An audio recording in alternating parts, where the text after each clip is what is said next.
we know that we're accomplishing the mission of the garage is because we plan to, not because if we plan it's going to happen, but we have a plan. So when the kids show up, whether it's high school night or middle school night or LHGH or teen moms, we've thought through what do we want to communicate to the kids and how are we going to tell them this story that's going to apply to their lives and it's going to grab their attention.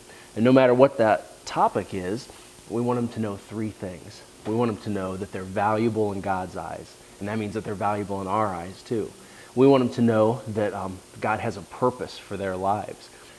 Third, when we talk about this guy Jesus and how he died for the sins of the world, we're saying that he died for them. He died for you, not somebody who got cleaned up so that Jesus would think they were okay, but for them exactly how they are and where they are right now. Practically, the way that we know that we're being successful in this mission doesn't happen on club night. It happens on Wednesday afternoon when we're at McDonald's having a Coke one-on-one with one of the kids. Or sometimes if we have a job, we'll think, I should Facebook them and see if they want to hang out for this, and they'll show up. Or if I've got 2 hours to kill, I'll show up at the garage in the middle of the day and I'll text one of them and say, hey, why don't you show up? Let's work on the ramp. Let's pull some weeds. Let's shoot some hoops, whatever. And that's when we hear what's going on in their heads from club night. So this last week, we were talking about the fruits of the Spirit. But we talk about what it means when the Holy Spirit comes into you and transforms your life and how we begin to react in ways that look more Christ-like. And what we'd talked about that particular night was kindness. And the teacher challenged the kids at the end of the night. He said, listen, just even one time this week, I want you to purposefully act or react in kindness. At the end of the night, one of the boys came up to me and he's like, JP, I don't know if I can do that challenge. I thought he was being sarcastic, but he said, they don't like me at my house. They don't respect me.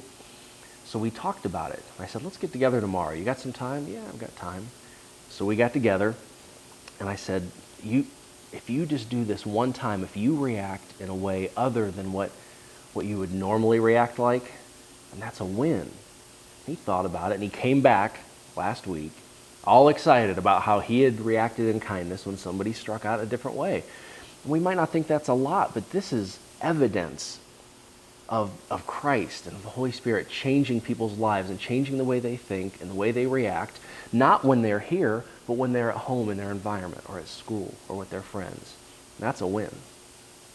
In Luke chapter 10, Jesus sends out the 72 and he sends them 2 by 2 and he just tells them, go out into the towns. Don't take anything with you, not an extra shirt or coat. Don't take a purse with you. Rely on the goodness of the people you meet. When you go to a house, you greet them and you offer them a blessing of peace. And if that blessing's returned on you, you'll know you can stay. And don't be bashful about accepting the food and the things that they provide for you. You're doing the Lord's work. Man, right here, we are not tied to a home church, a home funding source. People come from lots of different churches to serve here.